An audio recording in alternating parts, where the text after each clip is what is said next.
Good afternoon, Rohan, Good afternoon, Sagar, sir. Shubham, Sapnajit. Good afternoon, sir. Good afternoon, good afternoon. Good afternoon, sir. Okay, very good. So all of you are awake, not asleep. Yes, sir. Okay, you are all awake, no? Good. Yes, sir. Okay, welcome, Devashish. Okay, so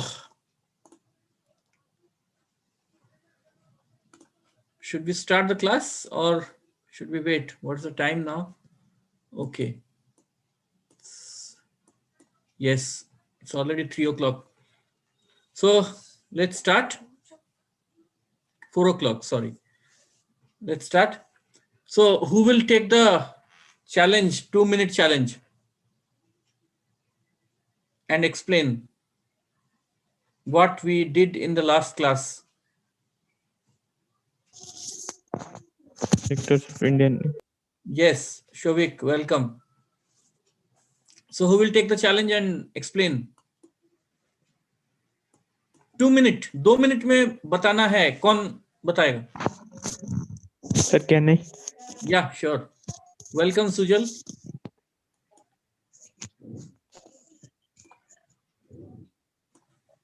Yes, Shovik. Sir, sir, there are What did we learn? Sectors of Indian economy, right? sir, primitive sectors are secondary sector and tertiary sector. Hmm. Sir, in the primitive sector, the primitive sector refers to the sir where the production takes place.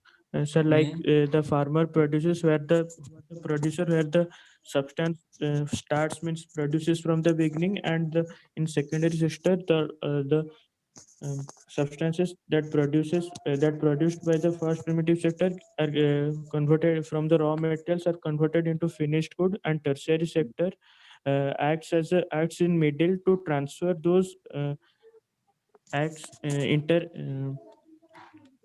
sir, it makes connection between the primitive sector and secondary sector, for example like transportation and the IT industries. And then we Okay. learned about that wheat. When the wheat is first it was 15 rupees. Then when it is purchased from the farmer, after that it price was increased to 18 rupees, and finally when it came to near the consumer, its price raised to, so how much it was It was just an example, don't have to remember. It was just an example. Anyone else would like to try? 2 minute में बताना है. कोई और try करेगा? Sir, can I? Yeah, sure, Swapnajit. Sir, in the primary sector, the natural products are produced, and in the tertiary sector, the natural substance to make product. In the second primary, Okay. sir, I say once again? Odia, Hindi, English, कोई भी language बोलो, कोई दिक्कत नहीं है. Sir, I no am new problem. in this. अच्छा अच्छा, okay, first day, आज फर्स्ट डे है. Yes, sir. ओके, तो फिर then you are not there in the last class ना. तो लास्ट Yes, क्लास sir. में जो लोग थे वो लोग बोलिए. Sir, Sir, may I? हाँ, श्योर. सागर, हाँ Sagar, you were there. Yes. Yes, sir. Sir, there were three types. There were three parts of Indian economic sector. First is primary sector, secondary sector, and tertiary sector. Primary sector comprises with the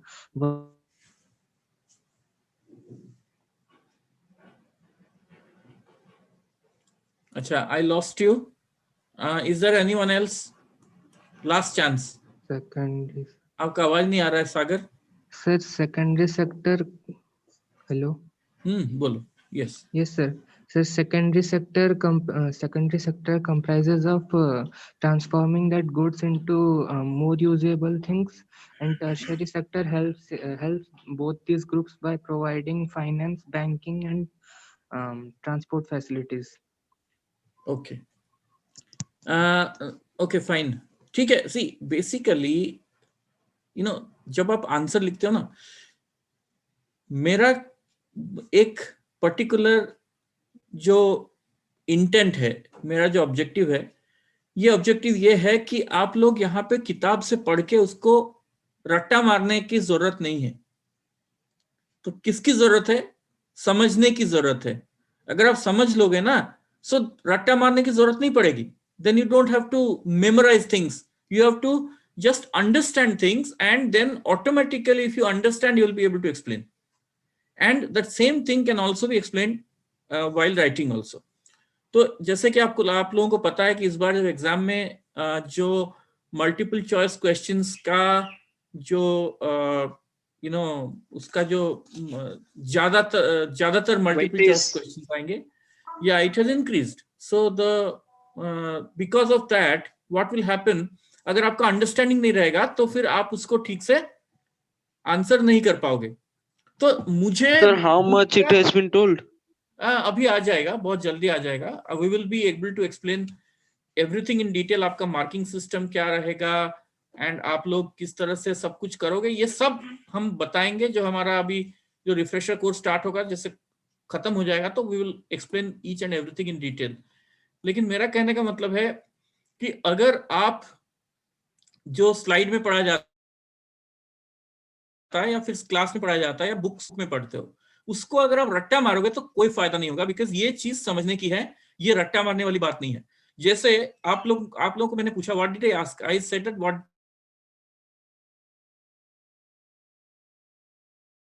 Sir, video pause. Not audible.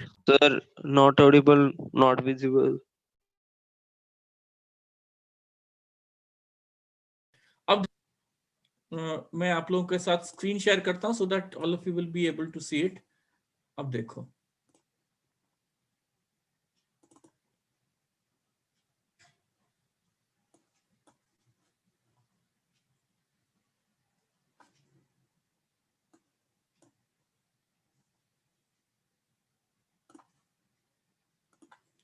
हमने basically ये देखा था कि there are 3 different ways of classification, तो 3 types of classification.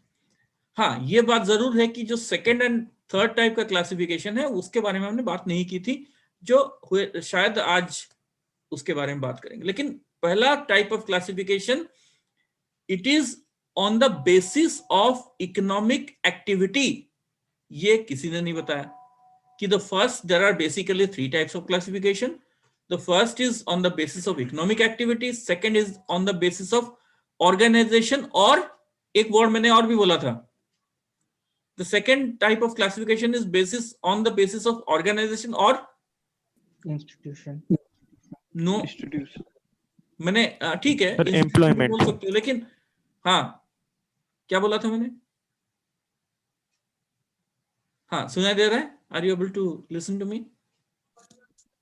मैंने बोला था on the basis of employment. Organisation, institution भी हो सकता है, but it is on the basis of employment. And third is on the basis of ownership. ठीक है, तो हमें क्या बोलना चाहिए? हमें ये बोलना चाहिए कि हमने लास्ट टाइम क्लास में ये देखा था कि there are basically 3 types of classification, on the basis of economic activity, on the basis of employment, and on the basis of ownership. And on the basis of economic activity, there are 3 different sectors. So which are the 3 sectors? Primary sector, secondary sector, tertiary sector. अब primary sector, I think सागर ने सही answer दिया कि when anything that we extract, मैंने वो भी बोला था कि take out from nature, that is primary sector. Anything that is taken out from nature is primary sector. So अगर हम प्राइमरी सेक्टर की बात करते हैं तो क्या है? प्राइमरी सेक्टर में आपका आ जाता है एग्रीकल्चर, क्योंकि वो नेचर से लिया जाता है। आपका आ जाता है फिशिंग, क्योंकि वो नेचर से लिया जाता है। पानी कहाँ अवेलेबल है? तालाब कहाँ पे अवेलेबल है? समंदर कहाँ पे अवेलेबल है? They are all part of nature. Agriculture कहाँ पे होता है? वो that happens in nature. Then we have mining. Mining also happens in nature. Mines कहाँ पे है? नेचर में है। So that is why they fall under the primary sector. Okay, so उसके बाद हमने क्या देखा था कि प्राइमरी सेक्टर के बाद हमने देखा था कि the secondary sector, tertiary sector में मैन्युफैक्चरिंग नहीं होता है, मैन्युफैक्चरिंग होता है सेकेंडरी सेक्टर में, which is basically a support to the primary sector. And anything that we manufacture, whether it is steel, whether it is biscuits, whether it is like गेहूं को अगर हम आटे में कन्वर्ट करते हैं वो भी सेकेंडरी सेक्टर है, क्योंकि सेकेंडरी जो जो অটা করা দেখছো না যেটি গহম পেশা हुए, so গহম যেটি পেশা হচ্ছে, Yes, sir. that is not producing anything. Is it producing? It is not producing anything. It is only taking the wheat and converting that into atta. Biscuit manufacturing वो क्या करते हैं, सारे इंग्रेडिएंट्स ले लेते हैं एंड मिला के बना देते हैं. सारे जो सेकेंडरी सेक्टर हैं वो प्राइमरी सेक्टर से सामान लेते हैं फिर उसको मैन्युफैक्चर करते हैं.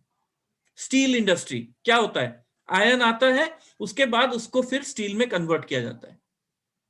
Okay, so this is the secondary sector. And then what is the tertiary sector? Tertiary sector का ये सिर्फ काम नहीं है कि ट्रांसपोर्ट करेगा.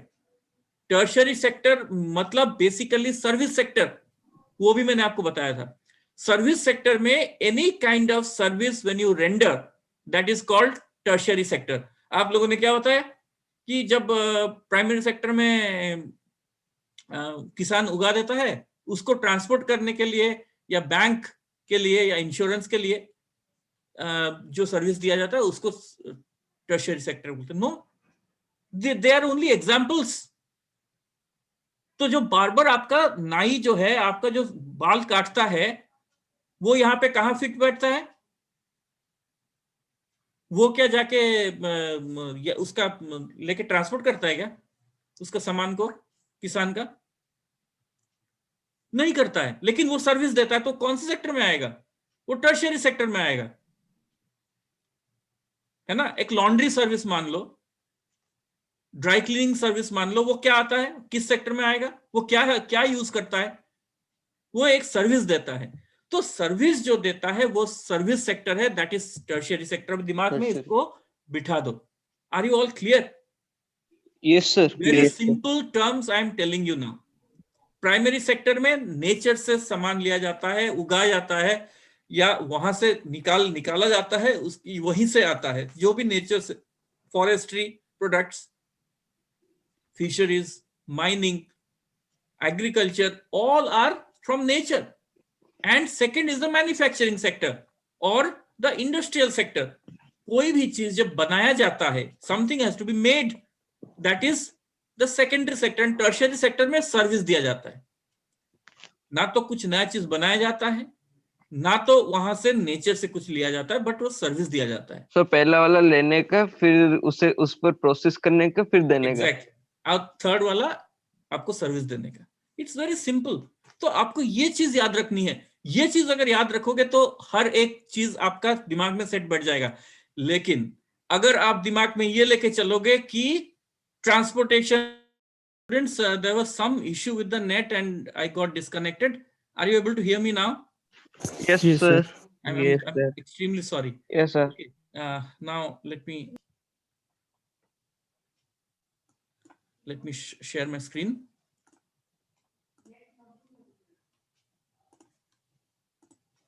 Okay, are you able to see my screen now? Yes, sir. Great. So अभी आपको समझ में आ गया ना आपका जो 3 सेक्टर्स क्या है? प्राइमरी सेक्टर, टर्शियरी सेक्टर और सेकेंडरी सेक्टर. ऐसे नहीं बोलने का. क्या कैसे बोलोगे? Primary sector, secondary sector, tertiary sector. तो आपका ना प्रोसेस आप फॉलो करके याद रख सकते हो. अगर आप पहले प्राइमरी बोल दोगे उसके बाद टर्शियरी बोलोगे तो फिर आपको याद नहीं रहेगा ठीक से. तो कैसे ठीक से हम याद रख सकते हैं उसको हमें पहले समझना पड़ेगा. And after that only we will be able to remember things. And आप अगर एक बार याद रह जाएगा ना तो फिर आपको कंफ्यूजन नहीं होगी.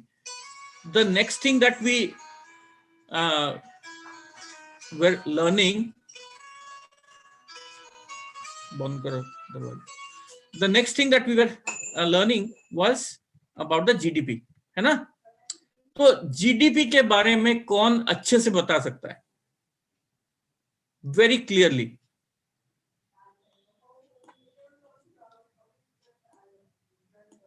कोई बता सकता है? Sir, GDP is the total amount of goods and services produced in a country in an economic year. Okay. It is in a particular time period, not necessarily economic year, क्योंकि बहुत सारी countries में GDP हो सकता है कि वो जनवरी to दिसंबर भी देखते होंगे, so with in a stipulated period and most of the time during a financial year. yes, sir. Okay, financial year बोलते हैं. हाँ, okay, yes, go ahead. Sir, it's also known as the total summation of all the goods and services of the final product only, because Okay, all the intermediate goods are not counted in it. Because if we count all the yes, very intermediate good. goods and final good, then it will double the GDP. Exactly. तो जैसे हमने उस दिन example देखा था कि भाई अगर एक बिस्किट बनाया जाता है, मान लो कि हमने टोटल कितने केजी व्हीट लिया. अच्छा, टोटल 50,000 केजी व्हीट लिया. हम यहाँ पे तो बहुत 50,000 तो बहुत ज्यादा हो जाएगा. हम ये बोलते हैं कि हमने 10 केजी व्हीट लिया. ठीक है, 10 केजी व्हीट का प्राइस है 8 रुपीज.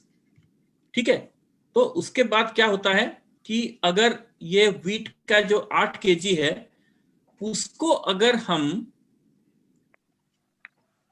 जो फ्लोर मिल जहां पे व्हीट को पीसा जाता है, मतलब गेहूं को पीसा जाता है और वो आटा बनता है, वहां पे वो कितने का पड़ता है जाके आगे? 10 रुपए. तो 2 रुपए फ्लोर मिल लेता है. ठीक है, 10 रुपए हो गया. फिर उसके बाद वो जाता है बिस्किट कंपनी को, और बिस्किट कंपनी में फाइनली वो प्रोडक्ट्स सारा कुछ वो बनाया जाता है. बनाने के बाद उसी व्हीट से कितने टोटल बिस्किट्स बनते हैं? मान लो 10 पैकेट बनते हैं, और हर एक पैकेट को 15 रुपए में बेचा जाता है. तो जो टोटल उसी का जो प्राइस फाइनल लिया जाएगा वो कितना लिया जाएगा? 10 पैकेट मतलब 15 रुपीज पर पैकेट, मतलब टोटल कितना हुआ? 150. तो यहाँ पे क्या हुआ? ये यहाँ पे है 80 रुपीज अगर 10 केजी, यहाँ पे हो जाता है 100 रुपए, है ना? 10 रुपए पर केजी के हिसाब 100 रुपए हो जाता है यार. यहाँ पे 15 पैकेट के हिसाब से हो जाता है कितना? 150 रुपए. तो हमें क्या काउंट करना है? 150 रुपए प्लस 100 रुपए प्लस 80 रुपए, है ना? No, sir. No, sir. Khali one. पक्का? That final. Only exactly 150.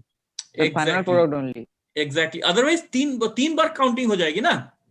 जितनी बार ये जो चीजें हमने यूज किया वो सारा कुछ काउंटिंग हो जाएगी. सिमिलरली बिस्किट तो सिर्फ आटे से नहीं बनता है, शुगर से ही बनता है. वही शुगर भी यूज होता है. वो शुगर जितना यूज होता है वो भी इसी में काउंटिंग में आएगा. समझ में आ रहा है? नट्स अगर है तो नट्स भी उसी में काउंटिंग में आएगा. क्लियर?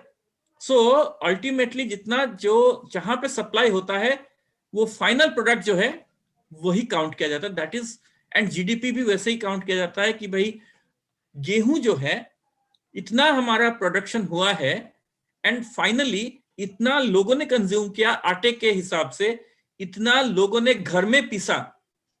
ओके, तो इसका मतलब है कि गेहूं डायरेक्टली लोगों के घर में भी जा रहा है. घर में भी पीस सकते हैं ना लोग, जो अटा चक्की घरे भी रखिछन्ति सेमाने घरे करछन्ति. सो सेटा हमें ताकू डायरेक्टली नहीं ଯିବା କାହିଁକିନା ସେଟାକୁ ଆଉ କୋଠି यूज होउनी. बट देन जोठी की इंडस्ट्री जाउची मैन्युफैक्चरिंग उद्देश्य रे डायरेक्टली कंज्यूमर पाखु जाउनी, सेही जगह रे हमें फाइनल प्रोडक्ट रो कैलकुलेट करिबा. क्लियर? क्लियर होला कि नहीं? Yes, sir. Yes, sir. आउ सेगुडा केमती देखा जाए? एमिति नुह जे तमे अबिका भाबुथो बसिकी जी बाप रे बाप ऑल ओवर इंडिया रे केते कोठी कोन प्रोडक्शन होउची, ताकू केमिति के हिसाब करियो? ऑब्वियसली ना मन से चिंताटा आसीबो कि नै? केमिति होउथबो? सेटा तो गोटे वर्षर काम कहिया गले जे सतरे आमे जदि सेमति देखिया. सो एटा कोन हुए हमर सैंपल सर्वे नेइकरी ए भली डेटा बना जाए. सो जीडीपी रो अर्थ नुहे जे एकदम पिन पॉइंटेड एतिकी हेची. GDP is basically an indicator. बुझि पारला? GDP is basically an indicator. Statistics department states union territories data नहीं आ जाए ଆଉ ସବୁ ଡେଟାର ସାମ୍ପଲ ନେଇକିରି ତାପରେ ଫାଇନାଲି ଜିଡିପି କ୍ୟାଲକୁଲେଟ କରାଯାଏ ଆପ୍ରୋକ୍ସ ସେତିକି ବାହାରିବ approximately exactly it is the indicator ଏଠି ଦେଖୁଛ ନା ଏଠି indicator ଲେଖା ହେଇଛି okay so today we are going to look at the historical changes in the sectors so what has the changes been in the last many centuries or years so basically in these three sectors so basically when we look at the historical changes that has happened in the sector initial stage of development जो कि under developed economy में क्या होता है generally the most of the focus is given on the primary sector so primary sector is the most important sector of the economic activity clear उसके बाद then comes new methods of manufacturing factories are built up expansion happens slowly secondary sector becomes the most important in total production and employment and thirdly जब ये दोनों stage cross हो जाता है जो developed economy है जहां पे भी वर्ल्ड में डेवलप्ड इकोनॉमी है वहां पे there has been a further shift from the secondary to the tertiary sector तो सर्विस इंडस्ट्री सबसे ज्यादा कंट्रीब्यूटर होता है जीडीपी में इसका मतलब वो डेवलप्ड इकोनॉमी है एंड सबसे ज्यादा एम्प्लॉयमेंट भी उसी सेक्टर में होता है मैं आपको एक एग्जांपल देना चाहता हूं आप लोगों के दिमाग में बहुत सारे क्वेश्चंस आते होंगे अगर आते हैं तो बहुत अच्छी बात है अगर नहीं आते हैं इसका मतलब समझ में नहीं आ रहा है अगर आते हैं तो मुझे पूछो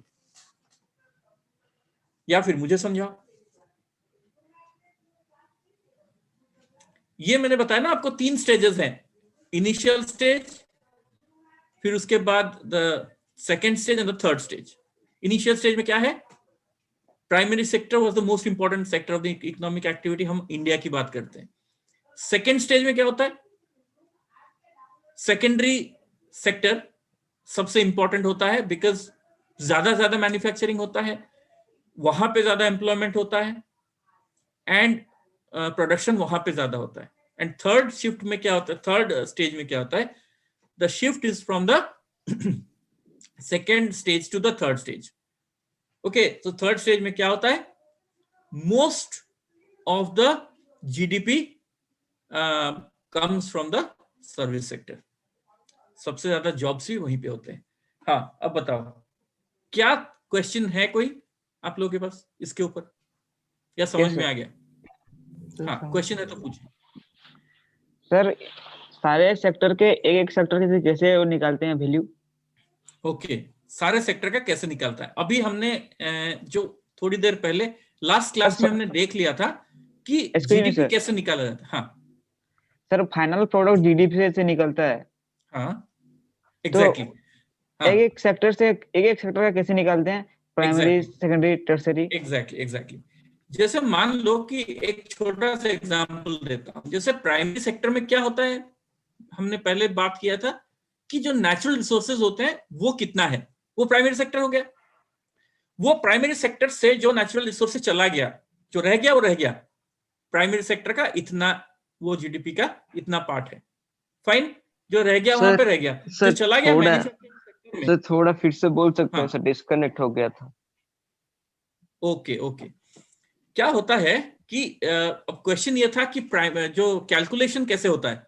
ना how do you calculate primary sector में इतना आया जीडीपी में सेकेंडरी सेक्टर में इतना आया जीडीपी में टर्शियरी सेक्टर में इतना आया जीडीपी में सबसे पहली बात है कि we have already seen that how the GDP is calculated it is an indicator and it is taken from sample survey लिया जाता है and then we calculate the GDP fine यहां तक तो समझ में आ गया yes sir yes good okay now what happens when what is primary sector anything that comes from the nature natural so natural resources so natural resources एक साल में मान लीजिए कि हम इंडिया की बात कर रहे हैं तो अपने फाइनेंशियल ईयर में एक साल में प्राइमरी सेक्टर से क्या आया लेकिन प्राइमरी सेक्टर से जो चीज चला गया सेकेंडरी सेक्टर में या मैन्युफैक्चरिंग सेक्टर में वो काउंट नहीं होगा जो डायरेक्टली कंज्यूम होता है वही काउंट होगा। तो प्राइमरी सेक्टर का कितना कंट्रीब्यूशन है इन द जीडीपी वहां पे कैलकुलेट हो गया, सैंपल सर्वे, जैसे मैंने पहले ही बताया। ठीक यस है, सर। उसके बाद चला गया मैन्युफैक्चरिंग सेक्टर से। मैन्युफैक्चरिंग सेक्टर में अब वही नेचुरल प्रोड्यूस, वो जो बन रहा है, सब कुछ हो रहा है, लोग कितना एम्प्लॉयमेंट वो मैन्युफैक्चरिंग सेक्टर दे रहा है, उनका एम्प्लॉयमेंट का, उनका मेहनत का कितना पैसा मिलता है, वो भी कैलकुलेट होता है। प्राइमरी सेक्टर का भी लोग जो अपना मेहनत करते हैं वो भी कैलकुलेट होता है। कैसे होता है? जैसे कोई फार्मर है, उसका कोई मेहनत का कोई कैलकुलेशन नहीं है। क्यों नहीं है? क्योंकि वो कहीं पे नौकरी नहीं कर रहा है ना। तो मंथली उसका जितना वो अपने अनाज उगाता है, खुद कंज्यूम करता है, वही उसका कंट्रीब्यूशन है, दैट्स इट। लेकिन नेचुरल रिसोर्सेस में अगर हम प्राइमरी सेक्टर की बात करें, जो माइनिंग में, अगर कोई माइन में काम करता है जाके, उसको सैलरी मिलता है कि नहीं मिलता है? Yes sir. Yes, खुदाई sir. करते हैं, उनको मिलता है। तो वो Yes, उनके sir. जीडीपी का कैलकुलेशन होगा। समझ में आ गया अभी? सेकेंडरी Yes, सेक्टर में sir. क्या होता है? हाँ, सेकेंडरी सेक्टर में क्या होता है कि जो सैलरीज लोग लेते हैं वो भी कैलकुलेट होता है, और जो चीज प्राइमरी से सेकेंडरी को आ गया उसका वैल्यू भी कैलकुलेट होता है। वो जीडीपी को कितना, मतलब इधर का जीडीपी ज्यादा होगा उससे, ऑब्वियसली ज्यादा हो जाएगा। उसके बाद जो सर्विस सेक्टर है, वो सॉफ्टवेयर इंडस्ट्री में काम कर रहा हो, कोई बार्बर हो, साइकिल रिपेयर का शॉप खोल के बैठा है, कुछ भी हो सकता है, जो पंक्चर लगाता है वो भी, वो सब का सैंपल लिया जाता है। एंड फाइनली जो सर्विस इंडस्ट्री में लोग कितना कमाते हैं, वहां से कमाई कितनी होती है, ultimately that is the bottom line. How much is being earned from that sector, that is the contribution to the GDP. Are you with me? Yes sir. Yes, sir. समझ में आया कि यस नहीं सर। आया? Yes, sir. Okay, अभी देखते हैं, एक एग्जांपल देखते हैं, आपको समझ में और आएगा, फिर हम Sir, discuss भी if करेंगे। anyone is earning black money, then हाँ, बढ़िया क्वेश्चन है। Shobhik always comes up with जरा हटके वाला क्वेश्चंस लेके आता है, बट अच्छी बात है, that means you are thinking. Okay, तो ब्लैक मनी कहां से आता है? ब्लैक मनी कभी भी तुम्हारे जीडीपी में कंट्रीब्यूट नहीं करता है, क्योंकि ब्लैक मनी कहां से जनरेट होता है? ब्लैक मनी, एक छोटा सा एग्जांपल देते हैं। ब्लैक मनी का मतलब क्या है कि जैसे आप कोई ऑफिस में गए, वहां पे ऑफिस में तुम्हें कोई 5,000 रुपए रिश्वत मांगता है, ठीक है? वो रिश्वत जब तुम दे देते हो, तो तुम अपने पॉकेट से देते हो ना? तुम अपने पॉकेट से देते हो। yes, sir. तो जो तुम अपने पॉकेट से देते हो, कहीं से तो तुम्हारा इनकम है ना, तो वो नेचुरली बाय डिफॉल्ट जीडीपी को कंट्रीब्यूट करता है। लेकिन अगर आप कहीं पे नौकरी कर रहे हो, लेकिन उसको छुपाते हो, उसको दिखाते नहीं हो, so that will never come to the GDP. That will not be calculated in the GDP. समझ में आ गया? तो तुम्हारा जो सैलरी है वो तो शो ही नहीं करेगा कभी। Do you understand? So that is what contributes to that does not contribute to the GDP. Clear? Yes, sir. Yes, sir. Okay, चलिए हम देखते हैं कि इनिशियल स्टेज में क्या होता है। After observing the changes that have come in the development patterns of the sectors, it has been found that the initial stages of development is the primary sector. It is the most important sector of economic activity. क्योंकि अगर primary sector नहीं रहेगा तो कोई भी economic activity नहीं हो पाएगा, है कि नहीं है? Yes sir. है ना? है कि नहीं है? Yes, sir. Yes, sir. Yes, sir. Secondly, as the methods of farming changed and agricultural sector began to prosper, it produced much more food than before, and many people could take up many other activities, which led to the increase in number of activities. तो पहले क्या होता था? Primary sector में most of the people were employed. जितना वो वहां पे प्रोड्यूस होता था, वो प्रोड्यूस को पूरा देश खाता था बैठ के। लेकिन क्योंकि सारे देश में बाकी लोग जो कंज्यूम करते हैं उनका नंबर काफी कम है, परसेंटेज कम है। मैक्सिमम लोग क्या करते थे, जाके प्राइमरी सेक्टर में काम करते थे। लेकिन जब टेक्नोलॉजी आ गया तो इतने लोगों को प्राइमरी सेक्टर में काम करने की जरूरत नहीं है। मैं अभी एक एग्जांपल दूंगा तुम्हें इंडिया और चाइना के बीच में डिफरेंस। चलिए आगे चलते हैं, मैं बताता हूं। However, at this stage, most of the goods produced were natural products from the primary sector. Hence, most people were employed in this sector. India में वही था, इनफैक्ट आज भी वही है। टेक्नोलॉजी का इतना ज्यादा यूज ना होने का कारण से क्या होता है कि मैक्सिमम लोग अभी भी एम्प्लॉयमेंट उनका क्या है, प्राइमरी सेक्टर में है, एग्रीकल्चर के ऊपर डिपेंड करते हैं। उसके बाद आ जाता है सेकेंड स्टेज। सेकेंड स्टेज में क्या होता है कि जैसे इंडिया में क्या हुआ है, over a long time, like 100 साल के बीच में new methods of manufacturing were introduced, factories came up and जो manufacturing industry it started expanding and people began to work in factories in large numbers and people also started using factory goods in large numbers as they were cheap, है ना। तो जो चीज cheap होगा, factory में produce कर किया जाएगा, तो उसको लोग यूज करेंगे। जब हम घर में कोई चीज बनाते हैं और जो फैक्ट्री में चीज बनता है, तो चीप कौन सा होता है?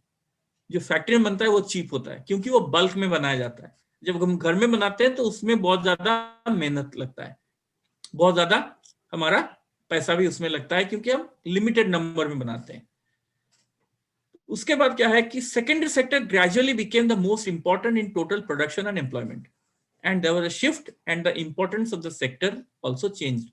उसके बाद क्या हुआ इंडिया में, सेकेंड स्टेज में क्या हुआ कि जो मैन्युफैक्चरिंग इंडस्ट्री है और द सेकेंडरी सेक्टर है, उसके ऊपर ज्यादा फोकस दिया गया इन द सेंस कि जब ऑटोमेटिकली जब मशीनरीज आ गए, फैक्ट्रीज आ गए, तो वो जीडीपी में ज्यादा कंट्रीब्यूट करने लगा, तो ज्यादा वहां पे फोकस आ गया। एंड थर्ड स्टेज, सो जो भी डेवलप्ड कंट्री है वो उसमें वो देखा गया है कि there has been a further shift from secondary to tertiary sector in the developed countries. तो जहां पे tertiary sector, service sector has become the most important in terms of total production. Most of the people, the working people are found in the tertiary sector. मतलब जितने लोग काम करने वाले maximum tertiary sector में मिलते हैं। जब वो चीज हो जाती है तो फिर वो कंट्री को डेवलप्ड इकोनॉमी बोला जाता है। सर, हाँ sir, then farmer will be also counted as in tertiary sector? No, not at all. Farmers will always be in the primary sector because देखो यहाँ पे हमें समझने की जरूरत है कि जहां पे भी नेचुरल रिसोर्स को निकालने का काम है, वहां पे अगर कोई इन्वॉल्व है तो वो उसको हम प्राइमरी सेक्टर में काम करता है वही बोलेंगे। Sir, but for them, sir, it would be a service for them. Okay, now service industry does not mean that he is working now. अब मैं मान लो कि मैं एक सॉफ्टवेयर डेवलप कर रहा हूं, ओके, मैं खुद वो सॉफ्टवेयर डेवलप कर रहा हूं अपना खुद यूज करने के लिए, तो will that be contributing to the GDP? या मैं अपने खुद के लिए कर रहा हूं? मैं वो खुद के लिए कर रहा हूं ना। कंट्री को जब तक हम नहीं देते हैं अपना मेहनतनामा, तो हम कंट्रीब्यूट नहीं कर रहे हैं to the GDP. Let's get it very clear. GDP का मतलब है we are contributing to the economy of the country. मैं खुद उगा के खुद खा जाऊंगा। अच्छा, तमन्ना का घरे किसके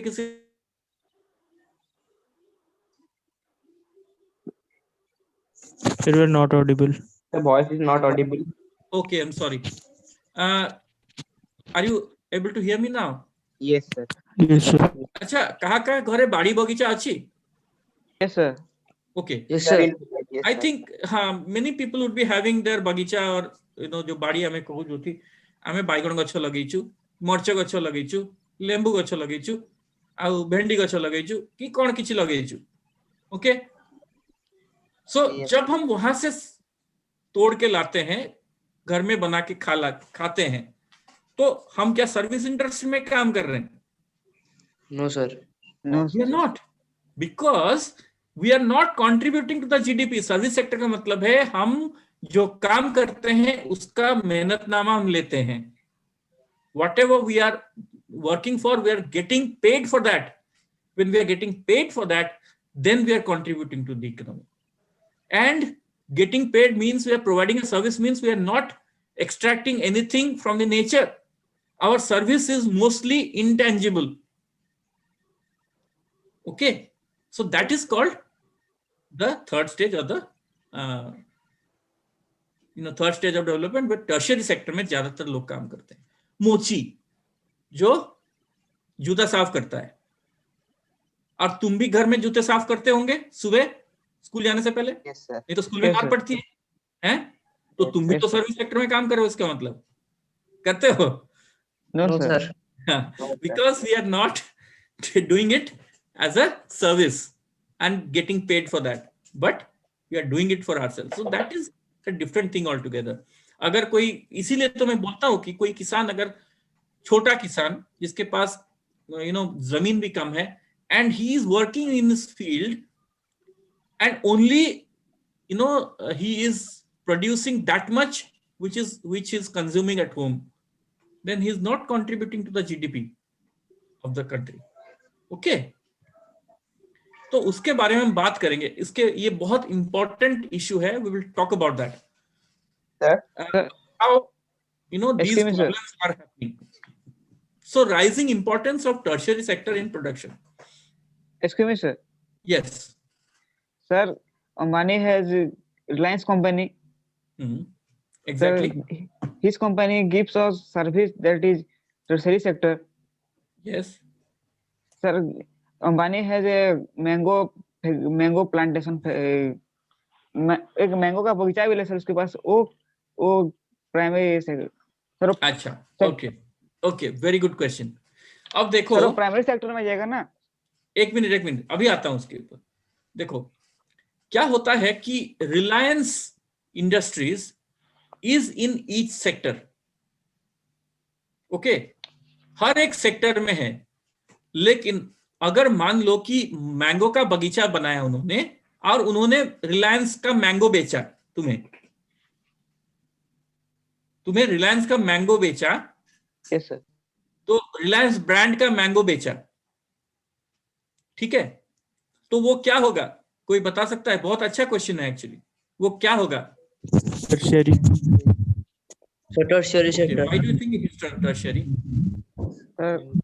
Sir, because Private it is sector. a company which is giving us.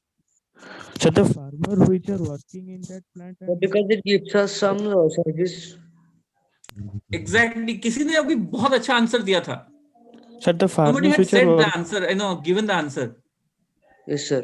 कि तुमको क्या लगता है कि रिलायंस जब मैंगो का बगीचा बनाता है, वो खुद जाके उस मैंगो को वहां पे लगा के अंबानी जी खुद तोड़ के लाते हैं, या वहां पे लोगों को लगाते हैं सर लोगों करने को के लिए? लगाते हैं. सर वो लोग लोगों को जो लगाते काम कर रहे हैं वो प्राइमरी Exactly. सेक्टर है, वो पर खुद अंबानी नहीं करते. एग्जैक्टली जो वहां पे काम करते हैं वो होते हैं प्राइमरी सेक्टर के. लेकिन वहां से जब लेकिन मैंगो भी उनका नहीं है फॉर दैट मैटर. तो बेसिकली देखा जाए तो वो भी टर्शियरी सेक्टर में काम करते हैं. मैंगो जहां से निकलता है वहां तक वो Yes, sir, रहता है, it- लेकिन तुम्हारे पास जब तक पहुंचता है वो बहुत डिफरेंट स्टेजेस के थ्रू पास कर जाता है. लेकिन डिफरेंस क्या है दोनों में मैं बताता हूं. कोई इंडस्ट्रियलिस्ट अगर मैंगो का बगीचा बनाता है तो उसमें क्या करता है कि वो मैंगो को पैकेजिंग करता है. पैकेजिंग इंडस्ट्री में जाता है, पैकेजिंग होता है, उसके बाद रिलायंस फ्रेश में जाता है, वहां पे बेचते हैं, या तुम्हारे पास डायरेक्ट पहुंच जाता है. तुम भी जाते हो रिलायंस फ्रेश से खरीदने रिलायंस No, का sir. ब्रांड का मैंगो. सर, तो ट्रांसपोर्ट उसका क्या से भी. है, सबसे पहली बात है कि वो तो मैंगो का बगीचा कभी नहीं बनाएंगे, नंबर 1. बट सपोज बनाते भी हैं तो जो लोग वहां पे काम करते हैं वो भी एक सर्विस इंडस्ट्री के पार्ट है, क्योंकि वहां पे सर्विस दे रहे हैं. किसको सर्विस दे रहे हैं? अंबानी जी को दे रहे हैं, और अंबानी जी उनको पेमेंट कर रहे हैं, पैसे दे रहे हैं उसके बदले में. वो डायरेक्टली खुद प्रोड्यूस करके बेचते नहीं है अंबानी को, लेकिन मोस्ट ऑफ द टाइम होता क्या है कि वो खुद अपने बगीचे का आम रिलायंस को बेचते हैं, रिलायंस लेके उसको आगे हमें बेचता है। तो जब वो खुद उगाते हैं, खुद हमें दे देते हैं, तो फिर वो प्राइमरी सेक्टर के होते हैं, ठीक है। लेकिन वहां पे अगर लोग काम करते हैं किसी और के लिए, तो वो सर्विस सेक्टर में आ जाता है। लेकिन वो जो आम जहां पे प्रोड्यूस होता है, वो हमारे पास डायरेक्टली नहीं पहुंचता है थ्रू ट्रांसपोर्टेशन। किसके पास पहुंचता है? डिफरेंट स्टेजेस में जाता है, एंड फाइनली रिलायंस फ्रेश में हम उसको खरीदते हैं, ठीक है। सबसे पहली बात है कि जैसे मान लीजिए कि अंबानी जी के पास जो जियो का जो फोन है, वो एक सर्विस है, कम्युनिकेशन है, सर्विस है। लेकिन Yes, sir. रिलायंस का एक ऑयल कंपनी भी है, Yes, sir. डायरेक्ट ऑयल वो लोग प्रोड्यूस करते हैं, तुम्हें पता है ये बात, है ना। रिलायंस sir. ऑयल भी तो है। Yes, sir. Yes, sir.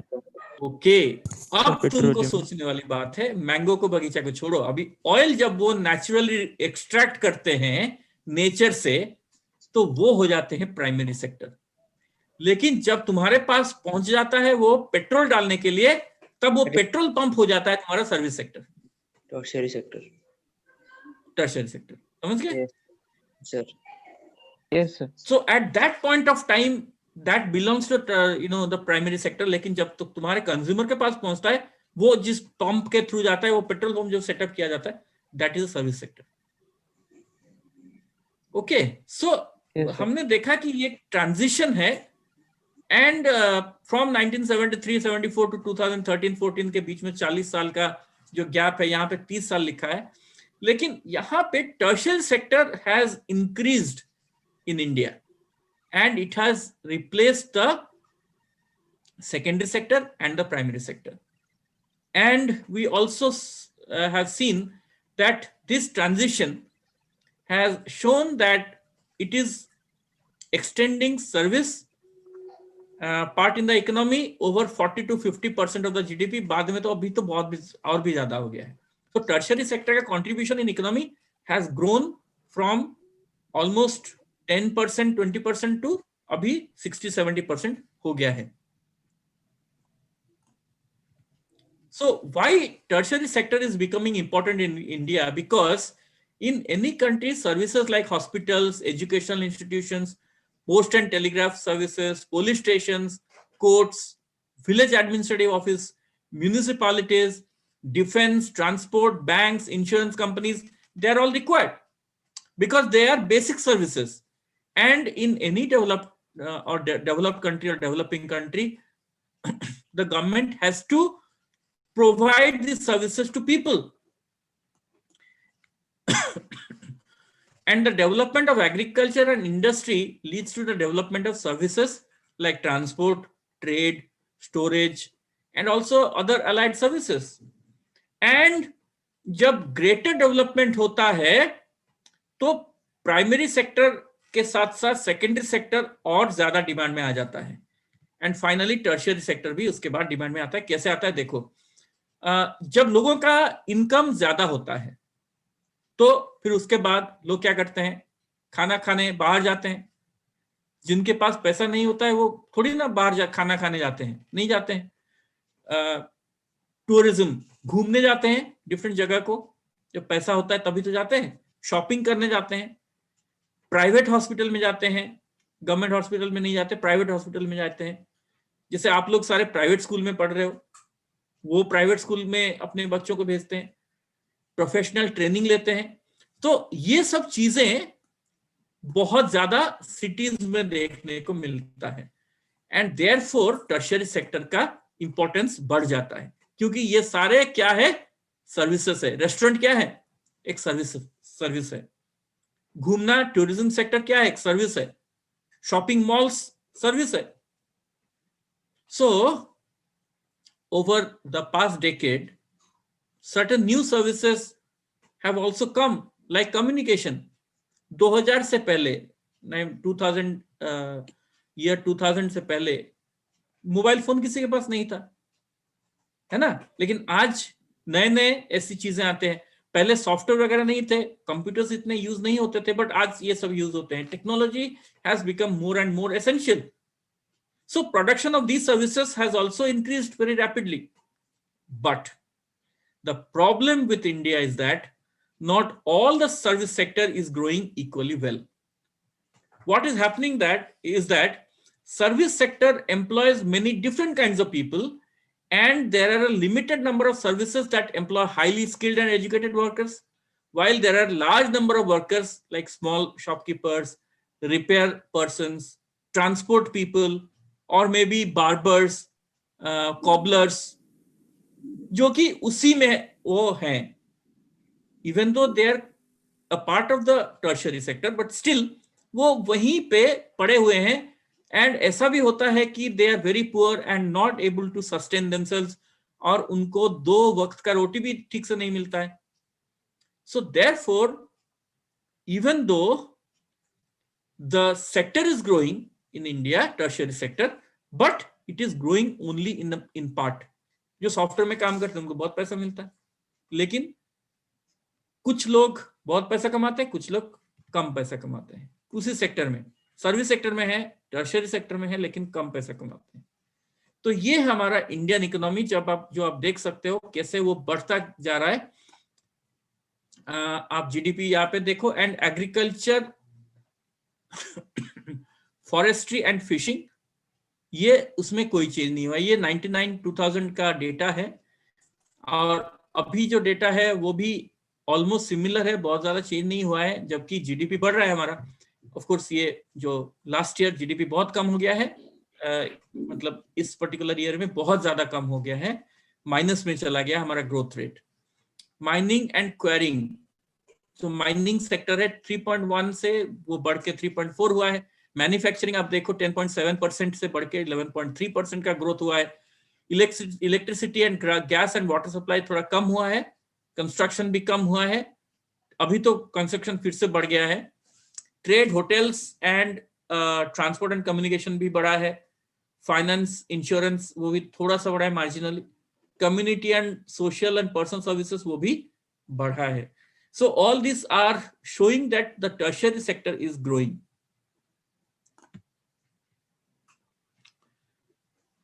Where are most of the people employed and why?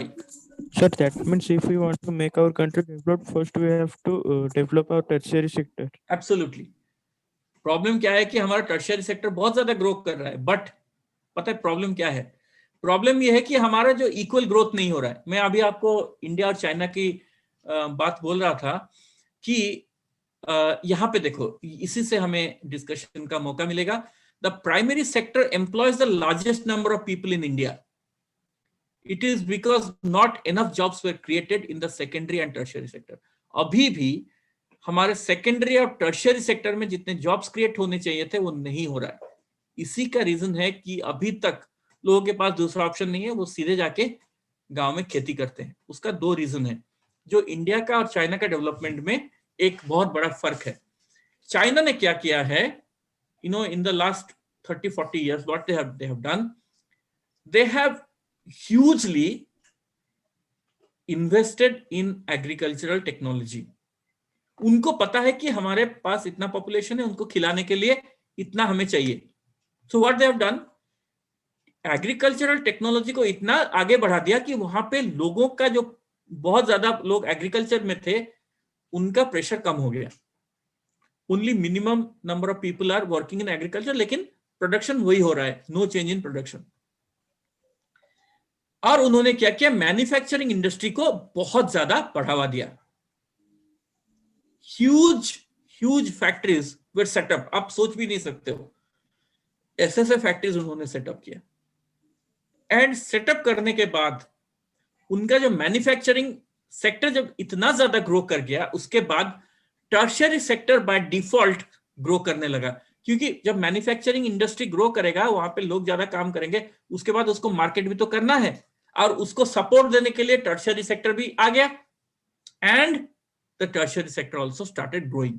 लेकिन अभी भी ज्यादातर उनका secondary sector is more powerful than tertiary sector. उनका एक फायदा ये हुआ कि वो इंटरनेशनल मार्केट में अपना Sir, you're not audible. Sir, not audible, sir. Sorry. Okay. Is now now am I audible? Yes, Yes, sir. sir. Yes, sir. So what happened in China कि जब इतना ज्यादा मैन्युफैक्चरिंग होने लगा तो वो क्या किए, जितना उनको चाहिए था अपने कंट्री के लिए उससे ओवरशूट कर गए, इतना ज्यादा ओवरशूट किए कि पूरा वर्ल्ड में फैल गए। हर जगह पे चाइनीज माल, आपको पता है ये बात है कि नहीं? हम Yes, sir. बोलते हैं कि हम चाइनीज माल यूज नहीं करेंगे, आप नहीं करेंगे तो क्या होगा, इंडियन मैन्युफैक्चरिंग इंडस्ट्री में इतना दम नहीं है कि हम लोग अपना सेल्फ सस्टेन कर सके। हमने अपना मैन्युफैक्चरिंग इंडस्ट्री को इतना मतलब सेक्टर को इतना बढ़ाया नहीं है टू कम्पीट विद चाइना। तो चाइना आपको अगर 10,000 रुपए में मोबाइल दे रहा है, यहां पे आप वही मोबाइल को 20,000 रुपए दे के बनाएंगे। समझ में आ रहा है? सो Yes, आपको पता होगा कि जब हमारा एक्सपोर्ट बंद हो गया चाइना से लास्ट कुछ महीनों में, जो लैपटॉप्स हमें मिलता था 25,000 में, अभी वो 40,000 में मिलता है। इसका रीजन यही है, मोबाइल फोन्स के भी रेट्स बढ़ रहे हैं अभी धीरे धीरे। ओके, तो जहां पे रेट्स कम होने लगे थे वो फिर बढ़ने लगे। So that is the reason हम लोगों का जो मेजर वर्कफोर्स है वो अभी भी एग्रीकल्चर सेक्टर पे टिका हुआ है, वहां से निकल नहीं पा रहा है। जबकि 5% पॉपुलेशन अगर एग्रीकल्चरल सेक्टर में काम करता है विथ इफेक्टिव टेक्नोलॉजी, फिर हम लोग आराम से अपना सेक्टर को चला सकते हैं, लेकिन वो हो नहीं पा रहा है। Okay, that is the basic problem. Okay, एक छोटा सा वीडियो देखेंगे and then will close the class for today. And last class में हम लोग अनएम्प्लॉयमेंट और बाकी जो 2 हमारे रहते हैं उसको हम देखेंगे। तो हिस्टोरिकल चेंजेस को आज देख लेते हैं पहले।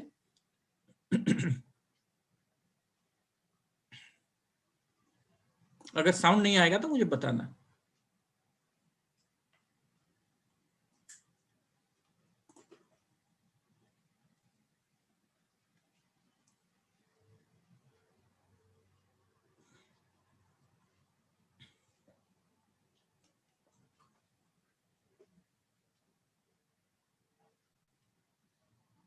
goods produced in factories because it was available at a cheap rate. The secondary sector gradually became the most important in production as well as employment. So we can say that the secondary sector gradually became the most important in production and employment. Coming to stage 3. In stage 3, that is in the last 50 years, there has been a shift from secondary sector to tertiary sector. It became the most important in terms of total production and employment. Let us understand this with the help of GDP again. Now, if we see the share of GDP in each sector in 73-74, initially it was primary sector 40. This is percentage now. Secondary sector is 12% and tertiary sector 48. Again, in the year 13-14, the primary sector jumped down to 12, which is a good sign, because in any developed country, the primary sector is just within 5%, and ours has come down. Secondary sector has increased from 12 to 20, and tertiary sector from 48 to 68. So we can say that over the 40 years, production in all the 3 sectors has increased, but it has increased most in the tertiary sector.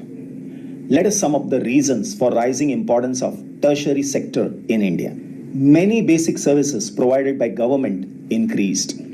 When I say basic services, it includes hospitals, educational institutions, post and telegraph service, police stations, court, village administrative offices, defense, transport, banking, insurance, banks, insurance companies, etc. Second, the development of agriculture industries leads to development of services like transport, communication. As income levels rise, sections of people demand more services, and that is why the malls have come up. New services developed, and these new services are, one is IT and other one is communication, which has become an essential part of our lives. Now, not all service sector is growing equally well. Why is it so? The reasons are service sector in India employs different kind of people.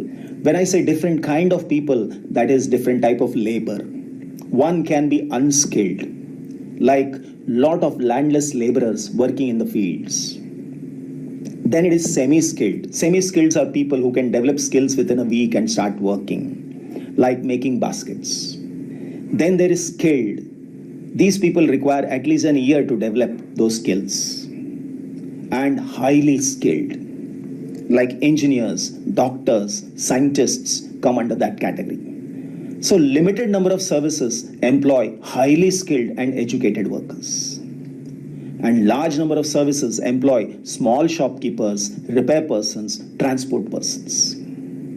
And they barely manage to earn a living and have no alternative opportunities to work. And that is the reason not all the service sector is growing equally well. Now let us understand where are most of the people employed. When we see employment, यहाँ पे देखो primary sector में only maximum 74% they have been employed in 72, 73 and 2011-12 में वो कम होके 50% के आसपास है. तो अभी तक 50% के आसपास लोग 50 to 60% लोग अभी भी प्राइमरी सेक्टर में काम करते हैं कि जबकि 5% लोग काम करें तो भी हम उतना ही उगा सकते हैं अगर हम लोग टेक्नोलॉजी को यूज करें तो. in the year 70-71, the primary sector had accommodated 74% of the employed people. Secondary it was 11 and tertiary 15. But in the year 11-12, it has changed and the primary has come down to 49, which is good. Secondary is 24 and tertiary is 27. Now, why are most people employed in primary sector? The reason is not enough jobs were created in the secondary and tertiary sector in the last 40 years. Then it is production in industries increased 9 times, but the employment in industries have increased only 3 times. Production services have increased 14 times, but the employment service has increased only 5 times. More than half of the workers are working in primary sector, mainly in agriculture, producing 1/4 of the GDP. And the secondary and the tertiary sector produce 4/5 of the produce and employ less than half. अभी आपको समझ में आ गया कि किस तरह से हमारा अनइक्वल डिस्ट्रीब्यूशन है, बिकॉज ऑफ विच हम लोग का ग्रोथ तो हो रहा है, लेकिन ग्रोथ होने के बाद भी हम लोग इतना ज्यादा अच्छे से ग्रो नहीं कर पा रहे हैं. रीजन इज कि हमारा जो एम्प्लॉयमेंट है, एम्प्लॉयमेंट नहीं हो पा रहा है ठीक से. हमारे जो डिफरेंट सेक्टर्स हैं वहां पे एम्प्लॉयमेंट का अनइक्वली डिस्ट्रीब्यूटेड है. क्लियर? Any questions? Sir, हाँ. sir, without decreasing the primary sector, we can also develop as by using, if that 50% people will use machineries, then the production rate will be vastly increased, by which automatically secondary sector will increase and we can Absolutely. export more amount of goods, which will Exactly. increase And the secondary sector will also promote the tertiary sector, and tertiary sector में service sector में बहुत ज्यादा growth हो जाएगा. Yes, sir. Exactly. That is precisely the point. जैसे मान लो कि अगर 50% लोग, माने एटा गोटे सिंपल मैथमेटिक्स, गोटे सिंपल अरिथमेटिक, मते गोटे कथा को मने करो गोटे सिंपल क्वेश्चन पचारछि. जदि 5टा लुगा गोटे घंटा रे सुखुची, 80टा लुगा केते घंटा रे सुखिबो? Sir, Sir, 1 hour. 1 hour. 1 hour सुखिबो ना ना नहीं 80टा लुगा माने आमे जदि 5टा लुगा को तापर कैलकुलेट कर दो सेति हिसाब रे घंटा बढ़े दवा, एते घंटा लागिवो, घंटा सेति लागिवो, because sunshine is available for us na, same जगह रे same time रे. So the same thing is happening here actually. You know आमर 50% लोक जाकि सेठी काम करछन्ती कोठी काम करछन्ती प्राइमरी सेक्टर रे काम करछन्ती किंतु जदि 5% लोक विथ टेक्नोलॉजी काम करिवे हमको सेति की प्रोडक्शन मिलियो एते लोक काम करिया सो ताहले कोन हबो जेतल को टेक्नोलॉजी यूज हबो एडवांटेज कोन हबो हमर मैन्युफैक्चरिंग इंडस्ट्री बढ़ी जीवो मैन्युफैक्चरिंग इंडस्ट्री बढ़ले अधिक लोग सेठी जाई काम करिवे एंड जब वो वहां पे काम करेंगे तो फायदा क्या होगा कि वो सर्विस सेक्टर इनकम बढ़ेगा तो सर्विस सेक्टर और ज्यादा कंट्रीब्यूट करेगा वो भी बढ़ता जाएगा clear Yes, sir. Any other question Sir, another question is one, sir, if I am I had a tree, mango tree, and I made some juice, mango juice, and I give it to someone, and he pay it for me. Then in under which sector it will go? the mango juice Yes, no, sir. That mango juice I give to someone, and he paid for that to me. that is service sector if you are selling mango juice that is service sector So, but the mango tree is mine. Then I am extracting that from nature. Then why it is not primary are you sector? are you selling that mango directly to someone No, sir. then अगर आप juice वाला बन के juice बना के देते हो तो वो सर्विस देते हो जो जूस बनाने का काम करते हो कोई छोटू को आपने रखा हुआ है तो फिर वो मैन्युफैक्चरिंग इंडस्ट्री में काम करता है समझने की कोशिश करो कभी कभी क्या होता है कि रोल्स ओवरलैप हो जाते हैं इस पर्टिकुलर कॉन्टेक्स्ट में आप प्राइमरी सेक्टर से भी लाते हो सामान प्राइमरी सेक्टर में भी आपका रोल बनता है जब आप मैंगो ट्री लगाते हो मैंगो ट्री को उसको मतलब क्या कहते हैं उसको उसका देखभाल करते हो मैंगो जब फलने लगता है तो आप उसको तोड़ते हो लेके जाते हो उस टाइम आप प्राइमरी सेक्टर में काम करते हो उसके बाद फिर आप जब जूस बनाते हो जूस बनाने के टाइम पे आप सेकेंडरी सेक्टर में काम करते हो और जब आप बेचते हो उसको लेके अपने किसी को देते हो पिलाते हो वो सर्विस सेक्टर में काम करते हो उस टाइम अगर आपने एक ही व्यक्ति बन के सब कुछ किया तो आप तीनों सेक्टर में काम करते हो लेकिन अल्टीमेटली कैलकुलेट किसका किया जाएगा वो जूस का जिसको आपने बेचा है जितने पैसे में बेचा है वही कैलकुलेट होगा जबकि आपने अकेले में सब में काम किया है डू यू अंडरस्टैंड लेकिन अगर आपने लोगों को एम्प्लॉय किया है तो फिर आपको सबका अलग अलग हिसाब करना पड़ेगा कि ये इसने प्राइमरी में काम किया इसने सेकेंडरी में काम किया इसने टर्शियरी में काम किया लेकिन अगर आप खुद करते हो इसीलिए तो मैंने बोला आपको कि छोटे छोटे शॉपकीपर्स होते हैं छोटे छोटे बिजनेसमैन होते हैं जो कि शायद बहुत सारे काम करते हैं लेकिन अल्टीमेटली जो फाइनल प्रोडक्ट है उसी के कैलकुलेशन होता है clear Yes, sir. Yes, sir. अच्छा शुभम प्रधान कौन है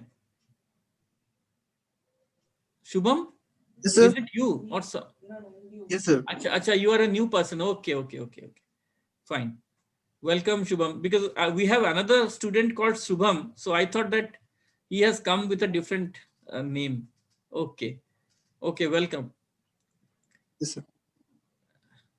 so is it clear any other question Yes, sir. ha Shubhik So that so Santanu said that in mango juice, that in case of mango, first we have to grind that mango, then one another person people are involved. But in case of coconut, sir, coconut is directly directly extracted from nature and given to the people that coconut water. In that True. case, it is primary sector. yes I mean the coconut when you're plucking the coconut from the tree that is primary taking it from the primary sector when you're selling it it's a service तमे जेतल को coconut तमर जो पॉइड सब रास्ता रे पकई की बिकु के पानी दउछ तांग पॉइड पानी पिउछ सेटा होची सही समय you are providing a service okay but when you are actually working in the like directly तमे तल को काढुछ माने सेटा तोडुछ नडिया गुडा कि पॉइड गुडा सेतल को सेटा सही समय तमे प्राइमरी सेक्टर काम करछ किंतु अल्टीमेटली सेल कोठी करछ तमे जदी सही जिनसटा को अच्छा देखो देखो एठी तमे बुझी परिबो Shobhik see what happens basically suppose you have say 50 coconut trees and on a particular day you pluck 20 coconut trees from each 20 coconuts from each tree, so it becomes 1000 coconuts from 50 trees. Yes, sir. And you are selling those 1000 coconuts to a vendor. So the vendor comes and takes the 1000 coconuts from you and pays you the money. Now you are restricted to the primary sector only. Clear? Yes, sir. Now that coconut like 1000 को आपने 10 रुपए के हिसाब से 10,000 रुपए में बेचा, 10,000 रुपए आपने ले लिया, उसको कोकोनट दे दिया, वो लेके चला गया, वो जाके उसको कहीं पे रोड के साइड में लगा दिया, रेडी या ठेला या ऐसे डाल दिया ग्राउंड में, और उसको 15 रुपए में बेचने लगा। एक दिन में उसने 15,000 रुपए कमा लिया, तो बेसिकली उसका प्रॉफिट कितना हुआ? 5,000 रुपए।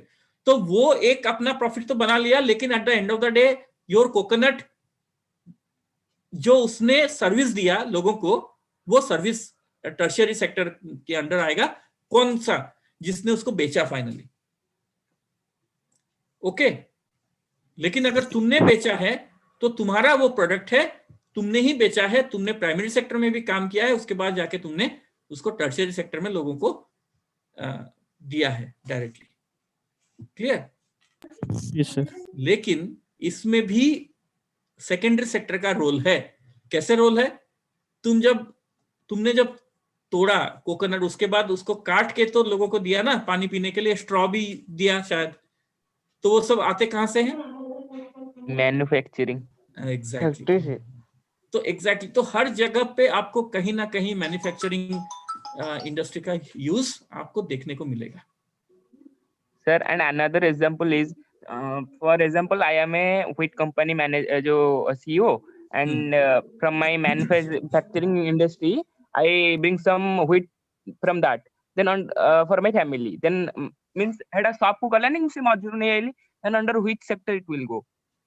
नहीं, आपने जिस किसान से आप लाए हो, तो वो किसान के लिए तो वो तो प्राइमरी सेक्टर में ही काम करता है, लेकिन अगर आप व्हीट लाके तो व्हीट किसी और को देते हो।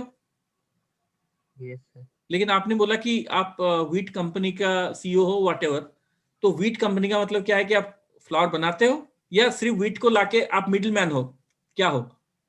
Sir, ताको फ्लोर करके सर मोर मींस फ्लोर कर करिबो जदी, that means your manufacturing industry, then that means your secondary sector, if you have established a industry. लेकिन आप बहुत कम लोग होते हैं कि जो इंडस्ट्री भी सेटअप करते हैं और साथ में लेके बेचते भी हैं। ऐसे जनरली कहीं पे नहीं होता है। जो इंडस्ट्री है वो इंडस्ट्री ही है, और जो बेचने वाला दूसरा होता है। समझ गए मेरी बात?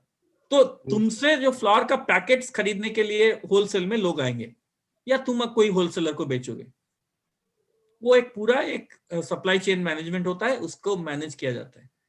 ठीक है? तो जो भी बेचते हैं, जो चीज बेचते हैं, वो सर्विस सेक्टर से ही, टर्शियरी सेक्टर में ही आते हैं, सर्विस सेक्टर में आते हैं। क्लियर? लेकिन जो मैन्युफैक्चरिंग करते हैं, इंडस्ट्री करते हैं, वो लोग जनरली नहीं बेचते। अगर बेचेंगे तो वो बहुत स्मॉल स्केल में बेचेंगे, जैसे जूस बनाने वाला हो गया, या फिर जैसे पाउडर वाला हो गया, तो वो लोग होते हैं। बहुत लो स्केल में करते हैं, बहुत बड़े स्केल में दोनों चीज मैनेज नहीं करते हैं लोग मैन्युफैक्चरिंग करते हैं और उसके बाद सप्लाई कर देते हैं किसी और को बेचने के लिए, थर्ड पार्टी। ठीक है? लाइक ओमफेड एंड दैट जो गवर्नमेंट जो लाइक गवर्नमेंट की बात और है। गवर्नमेंट में भी आपका ओमफेड का मार्केटिंग डिपार्टमेंट अलग है, सेलिंग डिपार्टमेंट अलग है, मैन्युफैक्चरिंग डिपार्टमेंट अलग है, सबका अलग अलग है। बहुत बड़ा ऑर्गेनाइजेशन है ना, गवर्नमेंट कोई छोटा है वो थोड़ी है।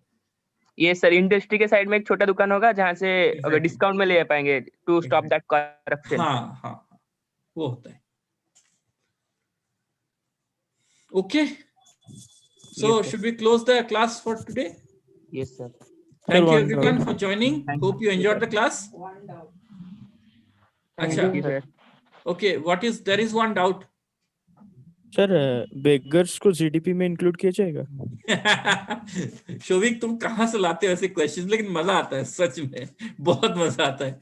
बेगर्स को हम जीडीपी में नहीं कैलकुलेट करेंगे, क्योंकि बेगर कोई चीज ना तो मतलब इनकम उसका अपना है, वो हमेशा they are like they are living on other people's income, so they will never be a part of the GDP. But very interesting question I must say, है ना, क्योंकि वो कोई काम तो नहीं करता ना जिसके बदले में तुम पैसा देते हो, काम तो नहीं करता ना, काम करेगा तभी जाके उसको हम जीडीपी के पार्ट बना सकते हैं. Then for that we have to make another special sector. हाँ, वो सेक्टर का नाम शोभिक तय करेगा. ओके. Sir, अच्छा, NGO Sapanjit, you sector. have a question, no? Sapanjit, sir you have a वो question?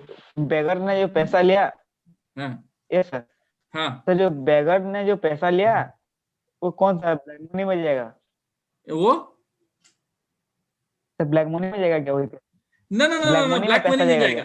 See, there are also provisions called donations, है ना, जो हमारे अपने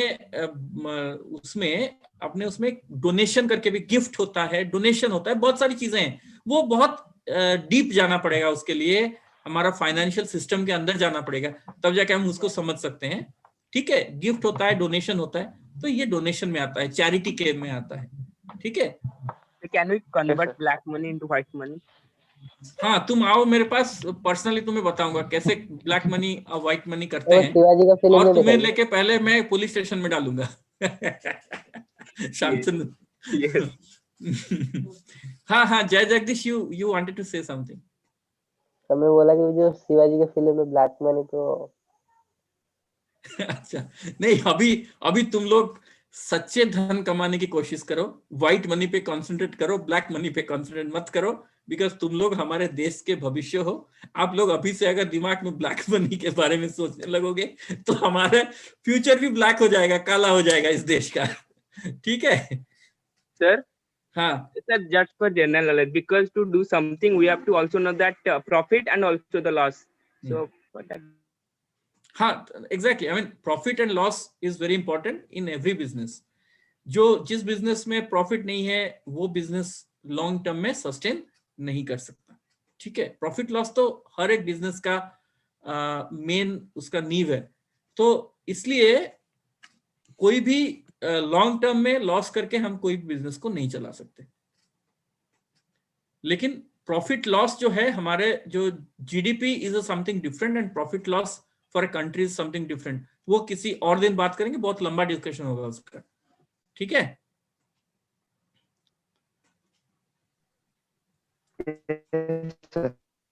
okay, any other question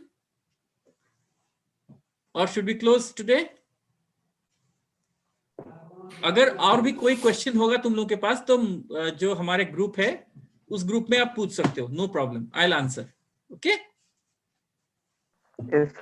okay, thank you for joining, specially Sapnajit, Jayashree, Shubham, Debashish and Jay Jagdish. Real me आपका नाम क्या है मुझे नहीं पता, अगर आप अपने आपको आइडेंटिफाई करोगे तो it will be very good. And Shantanu, Shobhik, वो तो हमारे पुराने स्टूडेंट्स हैं, so thank you very much all of you. Thank you, sir. Okay, so see you again.